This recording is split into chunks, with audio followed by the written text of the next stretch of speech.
Hello there. Welcome back to my channel, Crafty Concepts with Erin. Today we're going to take a look at the No Ordinary Dad special, and I'm going to create a Father's Day card, plus I have several more cards to share with you today.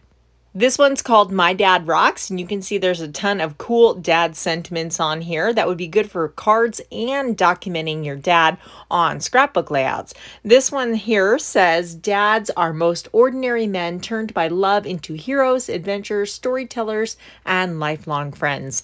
And of course, we have Best Dad Ever. So these you can purchase individually or as a bundle until the end of June.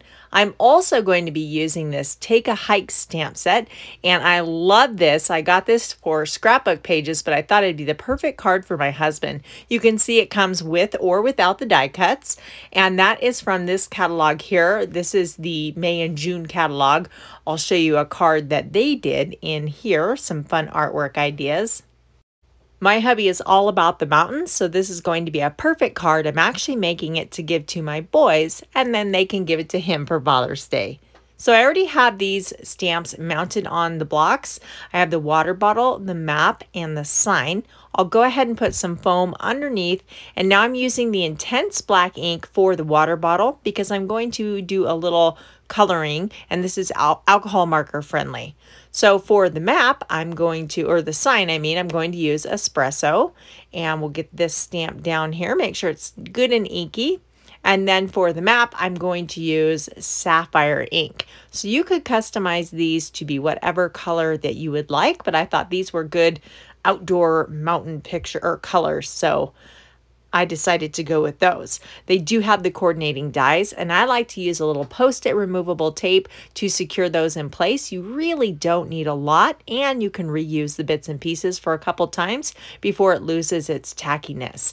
So I just line them up, get a few pieces, usually two, one on either side so they don't swivel. Sometimes one is sufficient. And then I can run this through my die cutting machine.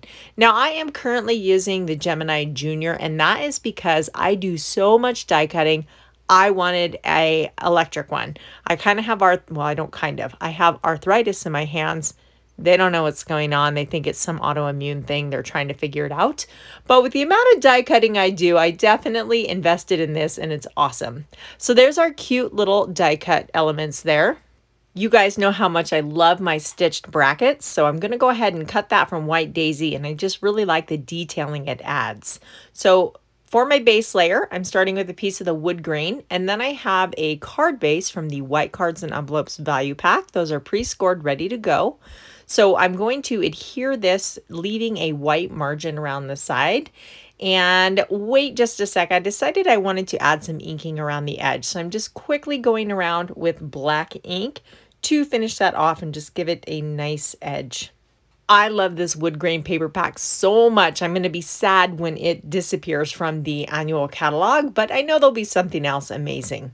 So there's this Happy Father's Day sentiment from the My Dad Rocks stamp, and I want to stamp those individually because I'm going to alternate the colors. So I put them each on their own block, and I'm using sapphire and espresso, the same as our sign and map there.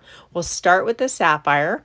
We'll go ahead and get this good and inky and stamp it kind of justified to the left-hand side a bit. And then we'll use the espresso for the word father, and that will be centered between the left and right side, just like so. Last but not least, we'll add the word day. We're going back to the sapphire ink, but this time I'm going to kind of place it to the right-hand side, and you'll see why I'm going to do that here in a second. It has to do with the embellishments. So I'm going to add a little bit of detail to these. For the sign, I'm using the Earth Brown blend, and I'm going to use the darkest shade to go around the outside. Now, I did not stamp that in alcohol marker friendly, so I'm just being very careful not to go over the stamped image and reactivate that ink. So you saw just there, I added the medium, and I'm going to color the whole area in with the lightest shade, and then the little tiny space in between the signs. For my water bottle, I'm using the dull green blend, and again, starting with the darkest, I'm going to line the top and bottom and the very outside of the bottle. Now, to give the illusion of something being round, you want to keep your lines, your corners kind of rounded. And you'll see what I mean here in just a minute. I'm switching to the medium one, and this would have been a lot easier to color had I done it before I die cut it, but that's okay, we can still work with it. So I'm making kind of a round oval as I move in towards the center. And now using the lightest shade, I'll color in that area, but I'm actually going to leave a teeny tiny stripe of white, like where the sun would be reflecting off the water bottle. This just makes it look really dimensional and cool. I'll hold it up here in a sec, and look, it's almost like I knew what I was doing, right? It makes it so easy. So I have a piece of the New England Ivy, and this is an embossing folder with a tree line on it. It's no longer available, but I'll give you some different ideas to get the same look. I went ahead and embossed that, and I did kind of put too much pressure, so we have that white showing, but it's totally okay because I'm sanding it anyway. Sometimes I like to bring that white core out of this cardstock, and I think it's a really cool look. So I'm just using a nail file to lightly brush the raised surface. I also want to fussy cut this out to highlight that tree line. So I'm very quickly going to go around. I sped this up, obviously, just so you wouldn't have to sit through the whole process, but I'm mainly moving the paper back and forth. You do not have to follow every nook and cranny of the tree branches, just kind of a rough outline. If you don't have this die cut, you could use trees that you just layer, like die cut trees, or you could even stamp trees across the bottom of the card, and that would look really cool too. I do want to add a little bit of this burlap ribbon here, and I forgot. I should have put this on before I adhered my card base. Not to worry. I like to use tape runner to adhere my ribbon. I think it works best. Glue dots work well too, but I'm going to take my trusty Cricut spatula, slide it under, and then just poke that tail under, and not a big deal. I'm glad I used a tape runner to adhere this panel rather than glue like I normally do, because that can make it a little bit trickier to do this. And now I'm just going to tuck a little bit of glue under those corners and the back side of that ribbon to make sure that it doesn't lift up. I'll also get glue on the outside edges of the tree. I'm not going to do the inner portion because I want to tuck things under it.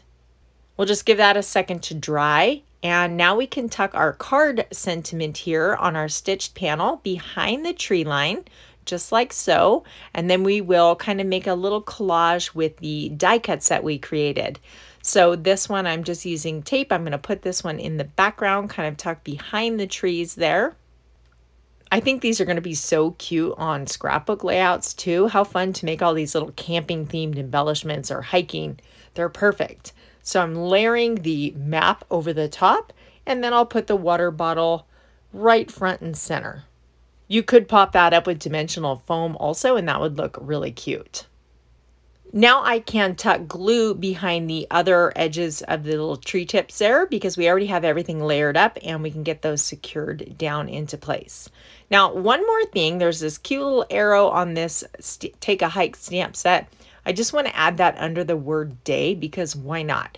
So I'm using espresso ink. It's a little bit crooked, I'm noticing, so I just pick it up and kind of let it fall to its regular shape, and then we'll stamp this right under the word day. And there, I think that finishes it off nicely. So I think that my husband's really going to like this Father's Day card, perfect for the outdoor guy. So using those stamp sets from the specials, I did create a few others using the wood grain paper pack and the mix-in papers. This one's fun. We added a little button and stitching to the side there. I'm throwing another stamp set into the mix. This is one perfect for dads that like to grill. Happy Father's Day. And the barbecue is from the Stars and Sparklers scrapbooking stamp. So that's a really cute one. Here's another one where we use that Best Dad Ever. I covered the ever part and then put the barbecue there just for some more ideas. I hope you guys were inspired and are running to your craft room to make some Father's Day cards. I'll leave a link right here to last year's video in case you haven't seen that for more inspiration. Thank you guys so much for watching. If you're not already a subscriber, I would love to have you. Bye!